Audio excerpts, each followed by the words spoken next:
Hey everybody, how are you? It's Joe on this Wednesday afternoon. By the way, I'm kind of doing this new thing. I called a bunch of our Facebook group to ask them some questions, and one of the things that they said to me was, we're kind of tired of seeing your face and we kind of would like to see some other things, and therefore I have a PowerPoint presentation for you today.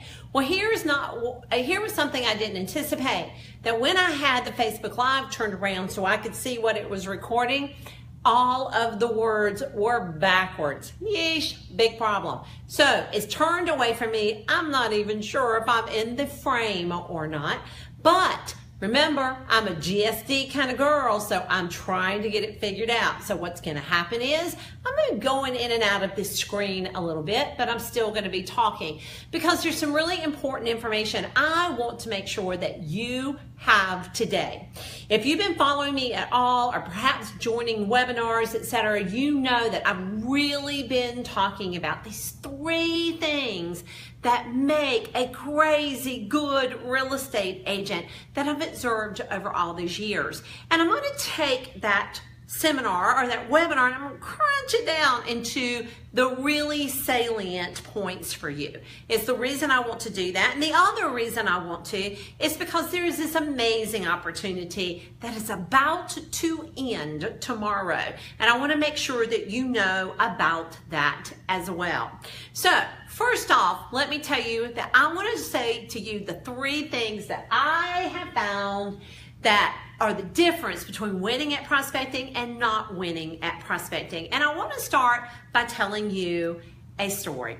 So many years ago, I was going on my daily walk because I am a walker. I like to go on walks. And I saw this man coming towards me. And I could tell, even from a really long distance, that he was struggling. You could see by the hunch of his body. You could tell because his feet weren't getting kicked up high. I could see that his face was beet red. I could tell that he was just struggling. And more importantly, when he passed by me, it was the sound that I heard from him. And the sound I heard from him was thump, thump, thump. And I thought to myself, dang, boyfriend should not be running. And then I immediately corrected myself and said, you know what? He's out there doing it. Good for him. He is out there trying. He may not be very elegant at it, and he may be really struggling at it, but he's doing it. But then I found myself wondering, but you know, I wonder if he'll be back tomorrow, because he looks like he's going to be hurting. Now, a little while later, I saw another runner. And that runner, as he was coming toward me, it was a completely different experience. And that experience was, I could see that his whole carriage was high, and I could see that he had a smile on his face, and he looked kind of like a gazelle as he was running down the road. And as he passed me, he made a totally different sound, and his sound was swish, swish, swish. And I found myself going, wow, he's so graceful.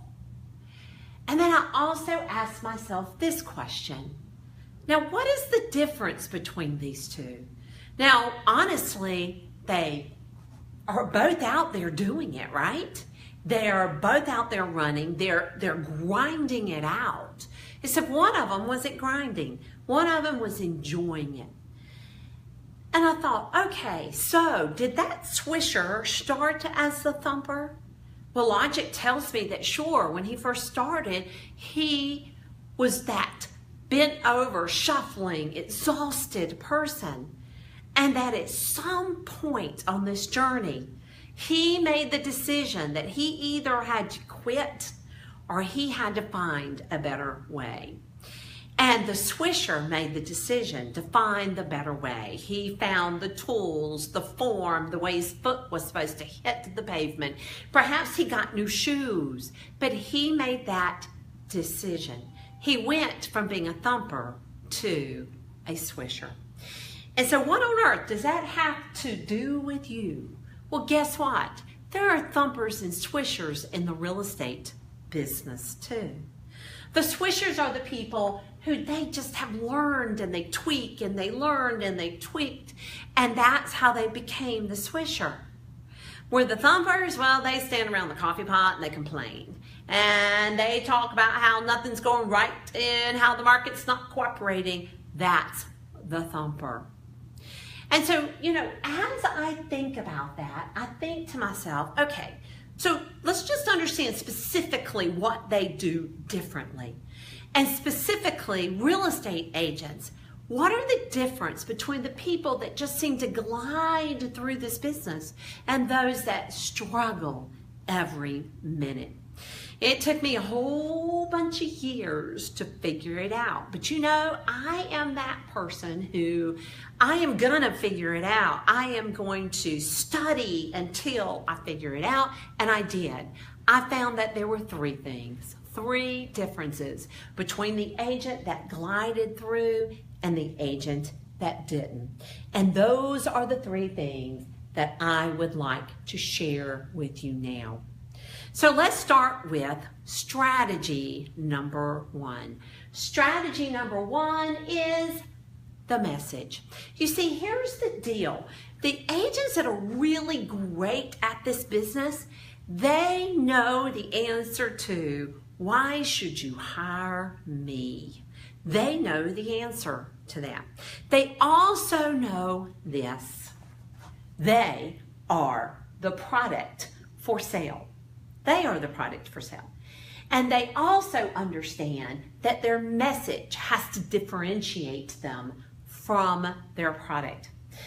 They have gone through the process of discovering what the features of their product is. And by the way, their product is them, their service package. They have determined the features of their product. They have determined the benefits of those products.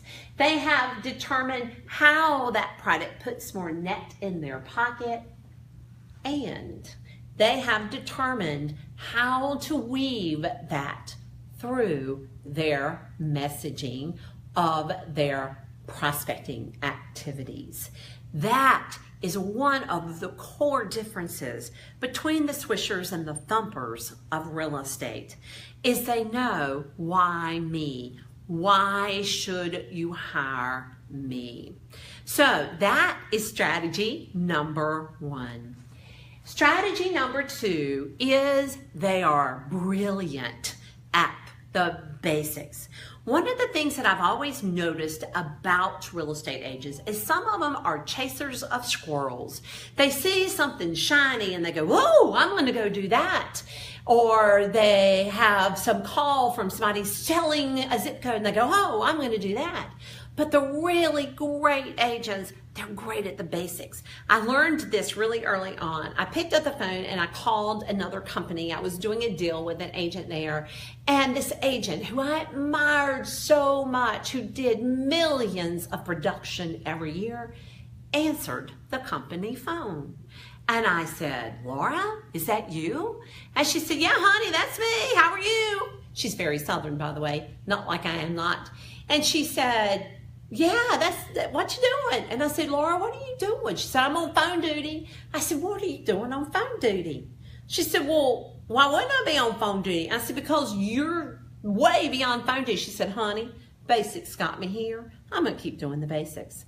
And that is what we find of really great real estate agents. When I talk to them, and I've talked to hundreds, if not thousands of successful agents, they do the basics. What are the basics? Well, here they are. There are three categories of basics. Sphere of influence being the first category and probably the most important, followed by the warm types of prospecting, which are open houses, inquiry calls, sell 20s, and the coldest, which are for sale by owners, farming, expireds, and conversational prospecting.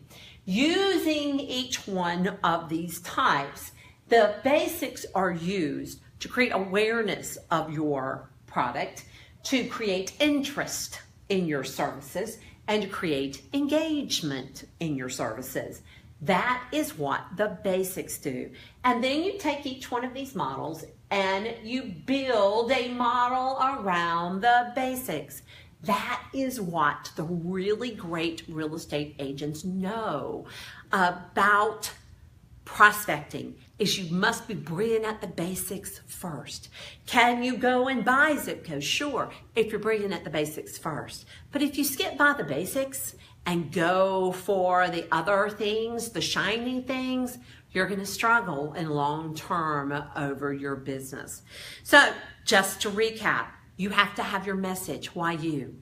You must be brilliant at your basics. And then third, last but not least, you must understand that there is a game afoot, and it's the mental game of prospecting. So what on earth am I talking about? I'm talking about the toughest real estate market on earth. What is it? Well, it is 5 inches wide, and it lives between your ears. There's no question about it. I've worked with so many agents that they have all of the skill, but they haven't mastered that. They're struggling with that. And so this game of understanding your brain and understanding how to manage it, that is part of a real estate business. So let me tell you what I'm talking about. To accomplish all of these new things, you have to change. Change what, you might ask? Well, you have to change things like habits and routines and ways of doing things. And yes, trying new things. And the most important thing you have to change is the way you think. Now, why is that? That is pure and simple because the ultimate discomfort in real estate is promoting your services. I know. So the first skill you master is managing your mindset. How do you do that? Well, there's actually a growth cycle. There is actually a pattern, a way for you to create this cycle of learning. By the way, are y'all seeing my hand? This cycle of understanding what are the barriers that you have in your brain and identifying them, and then understanding the influence they have. And then there are these tangible tactics that you can use to overcome them. So to go ahead and recap, a successful agent has developed a message. They have stayed true to the basics, and they have learned to manage their mindset. Yeah, that's it. That's all. You might be going, yeah, that's it. That's all. That sounds like a lot. Yeah, I understand that. But you know what? You can do it. There are lots of people who have done it.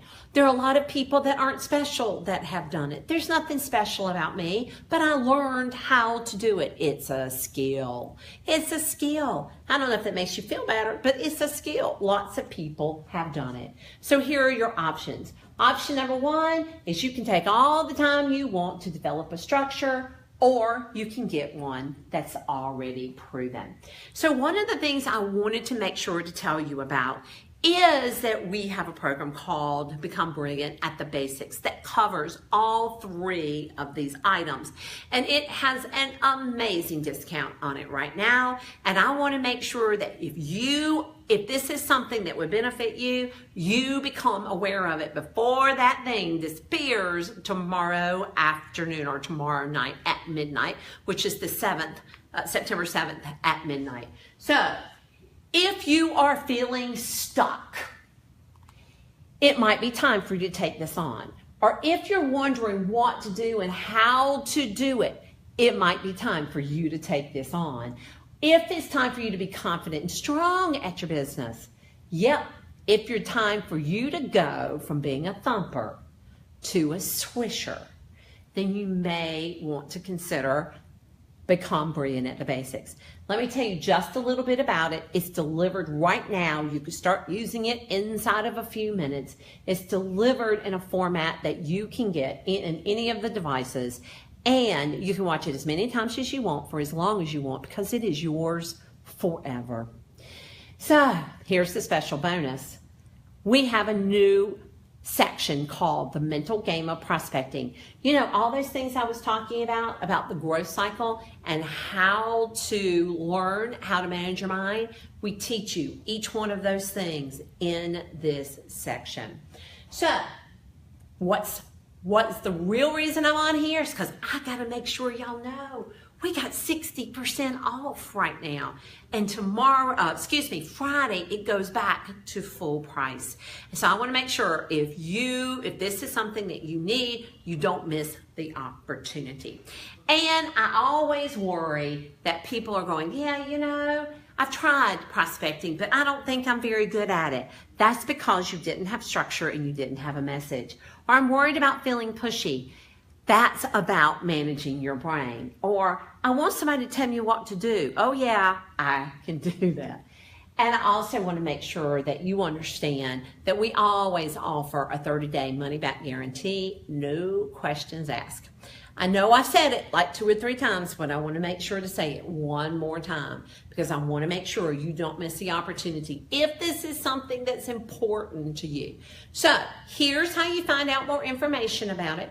You find it out at brilliantatthebasics.com. That's how you find out more information. It lays out lots more things than I have just told you. So it's a really good place to go in and take a look and see if it's something that you would like to do. Okay, I have just thrown out a whole bunch of information, but again, I just wanted to make sure that you didn't miss the opportunity if you want it. All right, I will be back tomorrow. Oh, actually, I think I will be back Friday because I'm teaching a listing class for the next 2 days, and I want to be talking to you then about GSD. We're still talking about it. I'll see you later.